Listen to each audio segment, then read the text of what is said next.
가까이에서 영상으로 예배드리시는 분들 낮 시간 덥다고 예배 시간에 졸지 않기 바랍니다. 눈 딱 부릅뜨고 화면을 잘 보시고 또 예배에 집중했으면 좋겠습니다.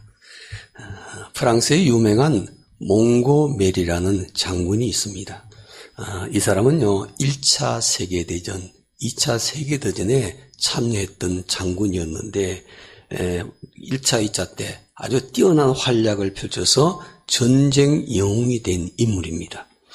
특히 이 사람이요 2차 세계대전 때 연합군의 총사령관을 역임했는데 노르망디 상륙작전을 성공적으로 이끌어서 연합군의 승리를 가져왔던 유명한 인물입니다. 이 사람은 영국의 프랑스의 전쟁 영웅일 뿐만 아니라 또 연합군 나라에서도 아주 존경받는 그런 인물이 되었죠. 미국의 남부에 있는 엘리바마주에 몽고메리라는 도시가 있습니다. 바로 이 도시가 그 몽고메리 장군의 이름을 따서 붙여진 도시입니다. 그러니까 영국 사람인데도 미국에 그 장군의 이름을 붙여서 도시를 만들었다는 것은 그만큼 사람들에게 존경받고 뛰어난 전쟁의 영웅이라는 것을 알 수가 있죠. 이 전쟁을 치르고 있는 중에 한 기자가 몽고메리 장군에게 질문했습니다. 이 장군이 수많은 전투를 치르면서 전투에서 승리를 이끌었는데 큰 전투를 앞두고 기자가 이 몽고메리 장군에게 이렇게 질문했답니다. 장군님, 이 전투에서 누가 이길 것 같습니까? 기자가 궁금해서 장군에게 물었습니다. 그랬더니 몽고메리 장군이 웃으면서 이렇게 한마디로 대답했답니다. 노래를 잘 부르는 군대가 이깁니다. 노래를 잘 부르는 쪽이 반드시 이길 것이요. 이렇게 대답을 했답니다. 이상한 논리 같지만은요, 그 대답 속에는 승리의 비결이 들어있었답니다. 전쟁터에서 노래를 부른다는 것은 긍정적이고 그리고 낙관적인 생각을 가졌다는 것을 뜻하는 것입니다. 부정적인 마음 그리고 비관적인 마음을 가진 사람은 그 전쟁에서 절대로 이길 수가 없다는 것이죠. 즉 정신적인 전력이 전쟁의 승리를, 승패를 가늠할 수 있는 그런 중요한 기준이 된다는 것을 이 몽고메리 장군은 특별히 강조한 것입니다. 전쟁에서는 무기로 싸우는 것이 아니라 그 전쟁을 치르는 그 군인들의 마음의 상태에 따라서 그 전쟁의 결과가 달라진다는 것을 이 몽고메리 장군이 너무나 잘 알았기 때문에 그렇게 얘기를 했다고 합니다. 우리가 일상생활에서 육체가 지친 것도 문제이지만은 정신적으로 지친 것은요, 더 큰 문제라고 생각합니다. 권태, 피로, 무기력, 이런 것들은 인생을 아주 무가치하게 만들고 허무하게 만들어 놓더라는 거죠. 있는 힘마저도 다 빼앗아가는 것이 이런 정신적인 피곤함입니다. 정신적인 침체를 가져오는 최고의 죽음은요, 우리 주변이 있는 환경이 아닙니다. 내가 겪고 있는 환경이 우리가 정신적인 피곤의 침체의 주범이 아니라 사실 보게 되면은 우리 자신의 비관적인 생각과 마음이 문제라는 겁니다. 주변의 환경을 우리는 탓을 하게 됩니다. 그런데 본질적으로 들어가 보게 되면은 나 자신의 마음, 내가 어떤 마음을 가지고 살고 있느냐, 거기에 따라서 그 사람의 삶의 스타일이 달라지게 되더라는 것입니다. 요즘 무척 날씨가 무덥습니다. 매일같이 30도 중반을 오르내리면서 불볕더위입니다. 낮에는 그렇게 더워도 밤에는 좀 잠을 잘 잘 수 있게끔 서늘했으면 참 좋겠는데 어젯밤도 그렇고 매일 저녁마다 열대야 때문에 사람들이 잠을 자지 못해서 육체적으로 피곤하고 지쳐있죠. 육체적으로 피곤하고 지쳐있으니까 또 정신까지 힘들어하는 있는 사람들을 보게 됩니다. 뿐만 아닙니다. 코로나19도 잠잠해지기는커녕 지속적으로 우리들을 위협하고 있습니다. 또 거기에다가 이 무더운 여름철에 우리 코로나19 때문에 마스크를 함부로 벗지도 못하고 더 철저하게 써야 되고 더 강력한 마스크를 써야 되는 그런 상황이지 않습니까? 그래서 요즘은 삼중고입니다. 무더위 때문에 지쳐 있고 코로나19 때문에 걱정하고 염려하고 있고 더구나 마스크 때문에 숨쉬기도 힘들고 여러 가지 힘든 상황 때문에 이번 여름 들어서 마음이 지쳐서 그리고 육체가 힘들어서 병원을 찾는 사람들이 점점 더 많아지고 있다고 합니다. 여러분 요즘 어떻습니까? 삶이 피곤하십니까? 인생이 피곤하십니까? 삶의 기쁨이 없고 그냥 우울하십니까? 모든 것이 귀찮고 삶의 의욕이 없어졌습니까? 하는 일마다 잘 안 되고 혹시 짜증이 나십니까? 가정의 어떤 문제로 인해서 인간관계의 어떤 갈등으로 인해서 아니면 학교나 직장이나 사업장에서 하는 일이 잘 되질 않아서 쉽게 낙심하고 피곤해 있는 분이 계십니까? 오늘 우리가 이런 피곤함보다도요, 훨씬 더 심각한 피곤함을 겪었던 사람들이 있습니다. 바로 성경에 등장한 이스라엘 백성입니다. 오늘 이 본문의 말씀은 바벨론 포로 시절 때 겪었던 상황입니다. 이스라엘 백성들이 바벨론 포로로 끌려가서 70년 동안 고통을 당하지 않았습니까? 육체적인 고통도 당했을 뿐만 아니라 하나님이 우리를 버리셨는가? 하나님께서 왜 우리를 이런 상황 속에서 구원해 주시지 않을까? 왜 하나님께서 빨리 우리로 하여금 다시 예루살렘으로 돌아가서 하나님께 마음껏 예배할 수 있도록 환경을 허락해 주시지 않는 것일까? 이스라엘 백성들이 오랜 기간 동안 바벨론 포로 생활하면서 지쳐있고 피곤했습니다. 그래서 오늘 본문에 보니까 성경 우리에게 이렇게 말씀하고 있죠. 그 당시에 이스라엘 백성들의 상태를 보시기 바랍니다. 본문 27절에 보니까 이렇게 말하고 있죠. 야곱아, 이 야곱이라는 것은 그 당시 이스라엘 백성들, 바벨론의 포로로 끌려가 있는 사람들을 말합니다. 야곱아, 어찌하여 내가 말하며 이스라엘아 내가 이르기를 내 길은 여호와께 숨겨졌으며 내 송사는 내 하나님에게서 벗어난다 하느냐. 이 말은 한마디로 하나님을 향해서 불평하고 원망하는 것입니다. 왜 하나님께서 얼굴을 우리에게 숨기셨습니까? 왜 우리라 하면 이스라엘 백성들이 바벨론 포로 생활하고 있는데 이렇게 돌보아 주시질 않습니까? 왜 우리에게 빨리 자유를 주시질 않습니까? 왜 우리라 하면 예루살렘 성전으로 들어가서 마음껏 하나님을 예배할 수 있도록 왜 그런 기회를 주시지를 않는 것입니까? 바로 이스라엘 백성들이 하나님을 향해서 불평하고 원망하고 있습니다. 그래서 오늘 본문에 보니까 그 당시 이스라엘 백성들의 상태를 보니 육체적인 피곤함도 있고 정신적인 피곤함도 있고 뿐만 아니라 영적인 피곤함까지 겹쳤던 것을 보게 됩니다. 삶의 피곤과 무기력의 상황에서 벗어나려면 먼저 내 영혼이 하나님과의 관계를 회복해야만이 강건해질 수 있는 줄로 믿습니다. 피곤하여 지치는 내 영혼을 회복하는 것이 우선이라는 거죠. 하나님과의 관계를 회복하고 내 영혼이 새 힘을 얻어야만 합니다. 그래야 삶의 피곤함과 무기력한 상황에서 벗어나서 역동적인 인생을 살 수가 있는 것이죠. 그래서 오늘 본문 말씀에도 보니까 하나님은 이사야 선지자를 통해서 그 당시 하나님을 향해서 불평하고 원망하고 있던 이스라엘 백성들을 향해서 이렇게 말씀을 하십니다. 본문을 보시기 바랍니다. 28절과 29절입니다. 너는 알지 못하였느냐 듣지 못하였느냐 영원하신 하나님 여호와 땅끝까지 창조하신 이는 피곤하지 않으시며 곤비하지 않으시며 명철이 한이 없으시며 피곤한 자에게는 능력을 주시며 무능한 자에게는 힘을 더하시나니 라고 말씀합니다. 우리는 피곤할 때가 있지만은 하나님은 피곤하지 않으신다고 말합니다.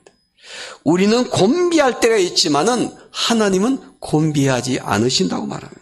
전능하신 하나님, 능력의 하나님, 이런 하나님을 믿고 모시고 사는 성도들도 능력 있는 삶을 살아야 되지 않겠습니까? 전능하신 하나님은 하나님의 자녀들이 무기력하게 힘들게 살아가는 것을 원하시지를 않습니다. 그래서 하나님은 이사야 선지자로서 이렇게 우리에게 강력하게 말씀하십니다. 피곤한 자에게는 능력을 주시며 무능한 자에게는 힘을 더하시나니.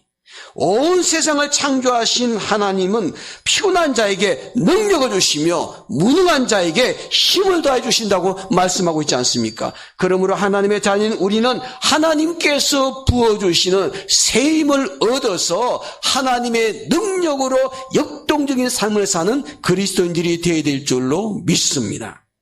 사하라 사막에 유명한 그 새 가운데 하나가 뱀잡이 술이라는 이런 새가 있는데 이 새가 굉장히 비싸다고 그럽니다.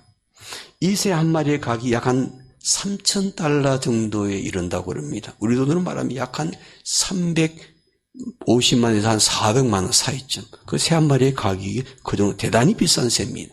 이 새 모양은요, 그림을 보면 독수리의 일종입니다. 독수리 아주 맹수저래요.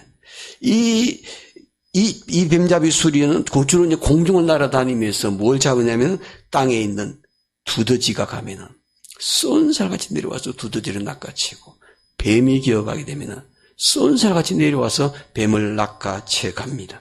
얼마나 민첩한지 모릅니다. 아무리 작은 곤충이라도요, 이 뱀잡이 수리에 딱 새에다가 딱 걸리게 되면, 그 레이더에 걸리게 되면 살아남지를 못하는, 단번에 명중을 시킨다 그럽니다. 이 새가 먹이를 잡은 후에 이 먹이를 먹을 때는 날아다니면서 먹는 게 아니라 땅에 앉아가지고 잡은 사냥은 그 음식을 먹게 되는데, 그런데 갑자기 이 맹수가 이 뱀잡이 수리새를 공격을 할 때가 있습니다. 그러면은 이 새가 말이죠, 혼신의 힘을 다해서 도망을 갑니다. 독수리의 일종이니까 그런 위기 상황에 처하게 되면 어떻게 하냐, 맹수의 공격을 받으면은 하늘로 휙 날아가지고 도망을 가야 될 텐데, 이 뱀잡이 수리새는요, 도망가지 않고 그냥 두 발로 막 빨리 도망을 간다 그럽니다. 이런 생각을 해봤어요. 새가 두 발로 도망가게 되면은 맹수가 쫓아올 때 어떻게 도망갈 수가 있겠습니까? 결국은 이 새가 맹수에게 잡아먹히게 되는 거죠. 왜 날지 않고 이렇게 두 발로 도망가는가? 이 새가요, 자기 자신이 날 수 있다는 것을 너무 급하다 보니까 정신이 없어가지고 잊어버렸다는 거예요. 그냥 날라야 될 텐데 날지 못하고 그냥 맹수 오니까 날 살리라 먹이를 잡고 막 두 발로 도망가다가 결국은 잡아먹히고 말았다는 거죠. 날짐승이 뛰어봐야 얼마나 빨리 뛰겠습니까? 결국은 맹수에게 잡아먹히고 맙니다. 여러분, 우리 역시 이 세상의 삶을 살아갈 때 하나님이 우리에게 두 개의 날개를 주셨어요. 날아갈 수 있도록. 바로 믿음의 날개입니다. 우리에게 하나님께서 믿음의 날개를 달아주셨어요. 이 믿음의 날개를 가지고 어려운 상황에 처했을 때 우리가 날 수 있도록 하나님께서 그렇게 만들어주셨는데, 우리는 그 어려운 상황에 처했을 때 믿음의 날개로 날 수 있다는 것을 까마득하게 잊어버리고 사는 사람들이 종종 있더라는 것입니다. 믿음은 있는데 그 믿음을 적용하지 못하고 사는 것이죠. 나에게 믿음은 있습니다. 그런데 내가 어려운 상황에 처하게 되면 그 믿음의 날개로 날아오려야 될 텐데 날지를 못하고 땅에 여전히 거하고 있습니다. 평상시에는 무척 믿음이 좋은 사람처럼 알려졌는데 실제 믿음을 적용해야 될 어떤 위기 앞에 처하게 되면 무기력하게 휘청거리며 사는 사람들이 종종 있더라는 것입니다. 우리의 현실을 보면 안타깝게도 우리는 하나님의 자녀임에도 불구하고 때로는 능력 있는 삶을 살지 못하고 무기력하게 주저앉아 사는 사람들이 있습니다. 인생의 큰 장애물을 만났을 때, 또한 하고자 하는 일이 생각대로 잘 되지 않았을 때, 또 인간관계의 갈등을 경험하게 될 때, 우리 주변의 사람들의 반대와 비판을 받게 될 때, 우리는 이런 여러 가지 인생의 문제에 직면할 때 힘이 빠집니다. 무기력하게 주저앉아 있는 사람들이 있는 것을 보게 되죠. 여러분, 요즘 삶이 피곤한 분이 계십니까? 영적으로 다운되어서 은혜를 누리지를 못하고 사는 분이 계십니까? 찬양을 해도 감동이 없고, 기도를 해도 뜨거움이 없고, 말씀을 들어도 은혜가 되지 않고 영적으로 냉랭하게 있는 분이 안 계시는지요? 성령으로 충만해서 능력 있는 삶을 살아야 되지만은 그렇지를 못하고 냉랭한 영성을 가지고 무기력한 삶을 살고 있는 분은 안 계시는지요? 그렇다면 내 영혼이 먼저 회복이 되셔야만 합니다. 내 영혼이 먼저 하나님과의 관계를 회복해야만이 강건해질 수가 있습니다. 먼저 피곤해 지치는 내 영혼이 회복이 되어야만 합니다. 하나님과의 관계를 회복하고 내 영혼에 새 힘을 얻어야만 합니다. 그리할 때 하나님의 능력으로 어떤 상황 속에서도 역동적인 삶을 살 수가 있는 것이죠. 여러분, 하나님은 지쳐있는 우리에게 새 힘을 주시는 하나님이신 줄로 믿습니다. 우리가 하나님의 일을 하다가 지쳐있을 때, 하나님을 섬기며 삶을 살고 있을 때, 주변의 환경이 어려워서 힘들어할 때, 또 마음껏 하나님을 예배할 수 없는 이런 상황 속에 있을 때, 절망적인 상황에 빠져서 낙심이 될 때, 하나님은 우리에게 무엇을 주시는가? 그 모든 환경을 이겨낼 수 있도록 믿음의 날개를 주시고 힘차게 날아오를 수 있도록 새 힘을 허락해 주시는 하나님이 되시는 줄로 믿습니다. 그러므로 삶이 힘들어 지치는 분들, 가정에 힘든 문제로 해서 낙심하고 있는 분들, 자녀 문제 때문에 너무 고통과 어려움을 겪고 있는 분들, 코로나 팬데믹으로 인해서 신앙적으로 침체되어 있는 분들, 모두가 하나님이 부어주시는 새 힘을 얻어서 하나님의 능력으로 믿음의 날개로 힘차게 날아오를 수 있는 새 힘을 얻는 저와 여러분의 삶이 되기를 주님의 이름으로 축원합니다. 그러면 우리가 하나님이 부어주시는 새 힘을 얻어서 하나님의 능력으로 살려면 이런 믿음의 날개로 힘차게 독수리처럼 하늘에서 날아오려면 어떻게 해야 할까요? 우리가 어떻게 하나님이 부어주시는 새 힘을 얻어서 하나님의 능력으로 살 수가 있을까요? 그 비결이 무엇일까요? 본문에 답이 나와 있습니다. 40장 31절 말씀 보시기 바랍니다. 우리 다 함께 읽겠습니다. 요절 말씀입니다. 31절입니다.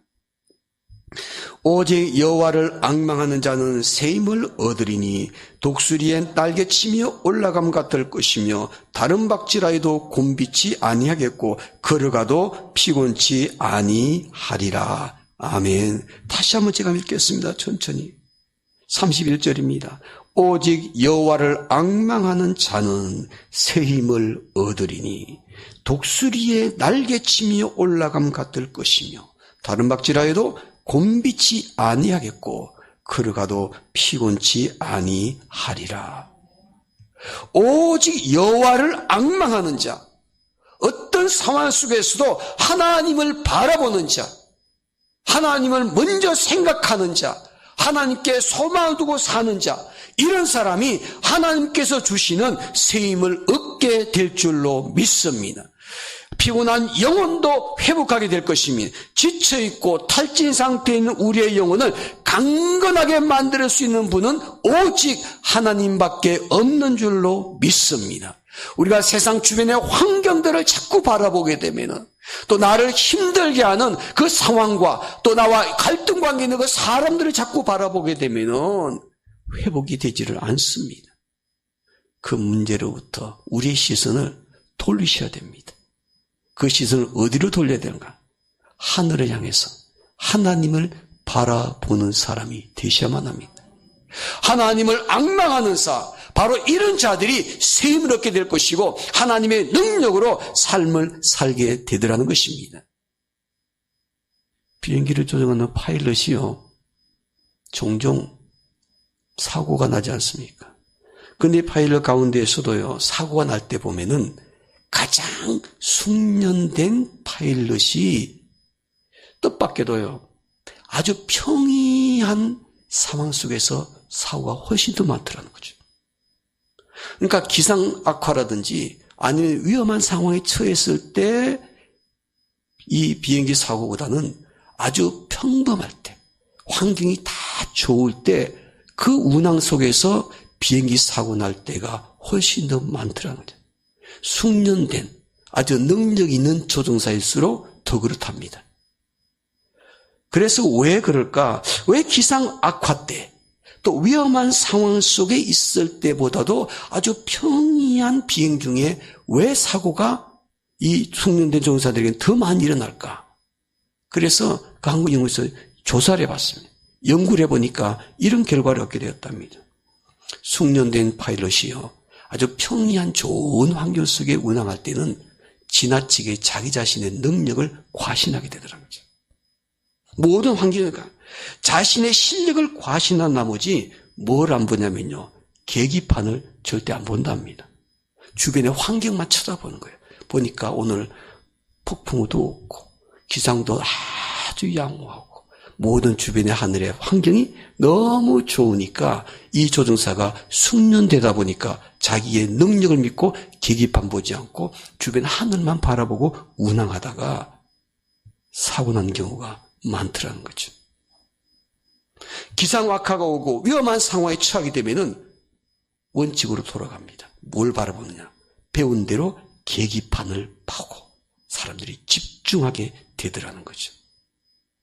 결국은 자기 자신의 실력을 과신한 나머지 자기 능력만 믿고 주변의 환경만 보고 나아갈 때는 그런 사고가 일어나게 되더라고요. 그래서 그들이 처음에 훈련받을 때, 조종사 훈련받을 때 항상 어떤 환경 속에서도 그 시선이요, 계기판에서 떠나지 않고 계기판에 집중할 수 있는 훈련을 철저하게 시킨답니다. 비행기가 뒤집어진 상황 속에도 계기판을 쳐다보고 있고 바깥에 막 벼락이 치는 상황에도 계기판을 쳐다보고 있고 오직 그것만 쳐다볼 수 있도록 그렇게 훈련을 받는데 그것은 자기의 능력 믿지 말고 계기판 따라서 정상적인 운항을 하라는 것이죠. 여러분, 우리가 인생을 살아가면서 좀 우리의 능력 있고 우리가 모든 환경들이 다 좋게 되면요, 사람들은 착각할 때가 있습니다. 주변의 환경이 좋으면은 자기 자신의 힘과 능력 믿고 모든 일이 가능하다고 생각을 합니다. 그러다가 낭패를 당한 때가 종종 있더라는 거죠. 여러분, 오늘 저와 여러분들은요, 환경이 아무리 좋더라도 우리의 시선은 하나님을 앙망하는 사람들이 되어야 될 줄로 믿습니다. 마치 비행기 파일럿이 계기판을 집중하듯이 오늘 저와 여러분의 우리의 인생의 항로에서도 이탈하지 아니하고 안전하게 운항할 수 있도록 목적지까지 갈 수 있도록 우리의 시선은 하나님께로만 향하게 될 줄로 믿습니다. 바로 하나님을 앙망한 자, 바로 이런 사람들이 하나님께서 우리에게 주신 그 은혜를 누리고 살 수가 있더라는 것이죠. 삶이 피곤하십니까? 하나님을 앙망하셔야만 합니다. 육체적으로 곤비하십니까? 하나님을 앙망하셔야만 합니다. 자녀 문제 때문에, 가정의 남편 문제 때문에, 아내 문제 때문에 힘드십니까? 환경 생각하지 말고 하나님을 앙망하셔야만 합니다. 우리가 코로나 팬데믹 때문에 하나님께 예배를 자유롭게 드릴 수 없는 환경 때문에 영적으로 지쳐있는 분이 계십니까? 환경 탓하지 말고 하나님을 앙망하셔야만 합니다. 하나님만 바라보는 사람, 하나님을 앙망하는 사람이 바로 그 위기를 잘 극복할 수 있는 하나님의 사람들이 될 줄로 믿습니다. 대로마제국에 네로 황제가 있었죠. 너무나 유명하지 않습니까? 대로마제국의 5번째 황제였습니다. 사실 네로 황제가 세상을 살아가면서 누렸던 그 모든 부귀영화 사람들이 따라갈 수가 없습니다. 너무나 부귀영화를 크게 누려요. 자기의 영광을 위해서는 수단과 방법을 가리지 않고 했습니다. 그는 자기의 권력을 유지하기 위해서요, 자기를 가르쳤던 스승도 죽였습니다. 자기 어머니도 죽였습니다. 심지어는 네로가 자기 세상 영광 누리기 위해서 자기 아내도 살해했습니다. 그러다 보니까 너무 두려운 거예요. 그는 밖에 나갈 때마다 항상 자기 주변에 자기 경호대를 거느리고 다녔습니다.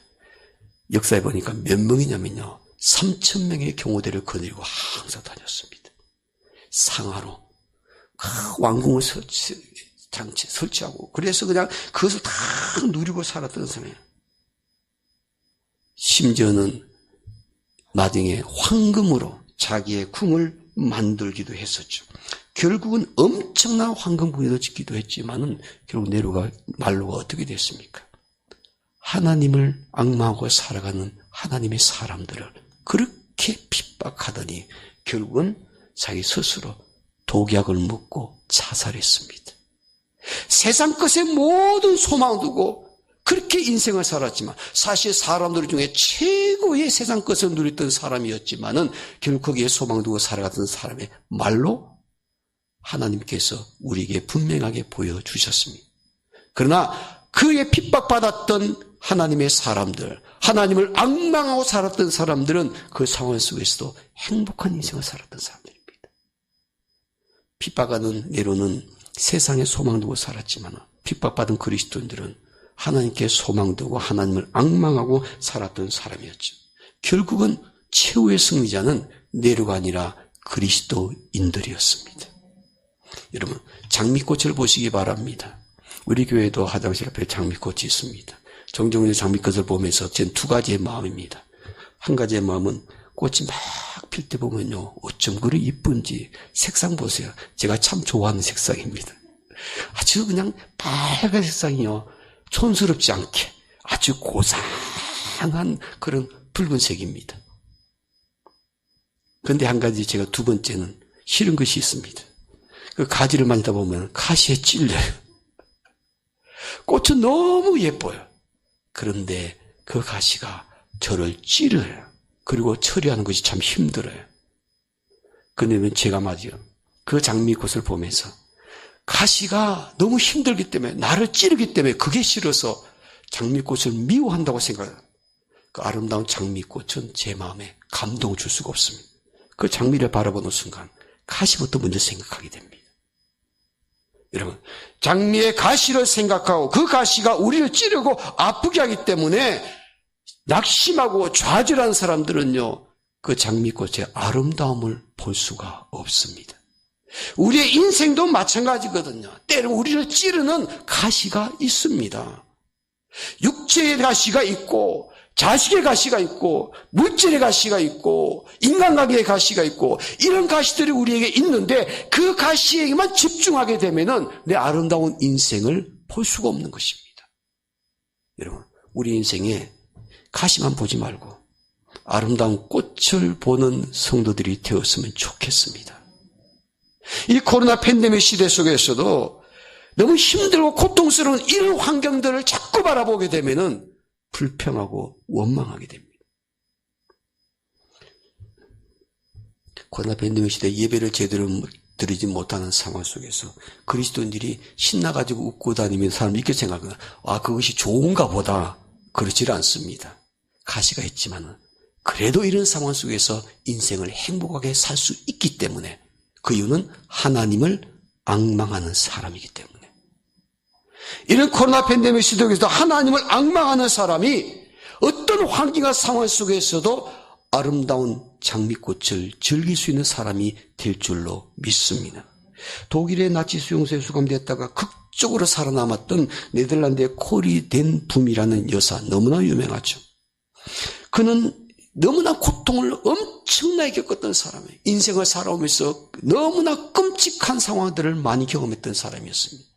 그런데 그가 생전에 그 아픈 고통상, 끔찍한 상황 속에서 그는 이런 말을 남겼습니다. 기차가 캄캄한 터널 속으로 들어가서 어두워졌다고 해도 기차표를 찍거나 기차에서 내리시면 안 됩니다. 기차에서 내리는 순간 죽습니다.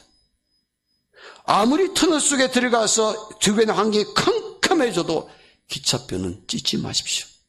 그리고 열차에서 내리지 마십시오. 조용히 기관사를 믿고 기다리면 잠시 후에 밝은 세상의 빛을 볼 수가 있을 것입니다. 그렇습니다. 우리가 지금 겪고 있는 이 코로나 팬데믹, 예배하기 힘들고 육체적으로도 힘들고 정신적으로도 어렵고 우리 가정의 어려운 문제 때문에 더 고통을 당하고 있기도 하고, 마치 아무 빛이 없는 캄캄한 터널 속으로 들어가서 주변을 한치도 볼 수 없는 상황에 처한다 할지라도 인생 기차표 찢지 마시기 바랍니다. 열차에서 뛰어내리지 마시기 바랍니다. 위험합니다. 우리 인생의 기관사 대신 하나님을 신뢰하고 참고 기다리면 잠시 후에 밝은 터널의 세상의 빛을 보게 됩니다. 사랑하는 사람은 아무리 힘들고 어려워도 이 환경 빛이신 하나님께 소망 두고 믿음으로 사는 그런 하나님의 사람들이 꼭 되어서 우리 태명교회 성도들은요, 이 코로나 팬데믹 시대 속에서도 하나님께서 정말 기뻐하시는, 저는 이런 마음 가했으면 좋겠습니다. 우리 태명교회 성도들이. 하나님, 제가 이 세상에 살아가면서 하나님을 예배하는 하나님의 사람으로 신앙생활할 때 제가 가장 신앙이 좋을 때가 코로나19 시대였습니다. 그때 제 믿음이 예배를 제일 사모했고 교회가 제일 가고 싶었고 믿음의 성도들과 함께 만나서 세상 이야기보다 믿음의 얘기를 더 많이 하고 싶었고, 그래서 코로나19 시대 때 제가 내 인생의 신앙생활을 가장 멋있게 아름답게 능력 있게 삶을 살았습니다. 이렇게 말할 수 있는 성도가 되었으면 얼마나 좋을까요? 우리 태명교회 성도들 모두 함께 그런 사람 됩시다. 가정에서 예배드리면서 성경에 나오지 못해서 안타까워하면서 그러나 참고 기다리십시오. 우리의 기관사 되신 하나님을 신뢰하면서 참고 기다리면 머지않아 우리가 정말 우리 마음껏 하나님을 찬양하면서 영적으로 세상 모든 세상에 선한 영향을 끼칠 수 있는 그날이 오게 될 줄로 믿습니다. 우리 함께 여호와를 앙망하는 자에 서서 모든 관계에서 승리합시다. 예배 생활에도 승리하고 세상 모든 어려운 문제 앞에서도 모두와 함께 믿음의 날개로 힘차게 날아올라서 하나님의 능력으로 삶을 살아가는 이 시대가 되기를 주님 이름으로 축원합니다.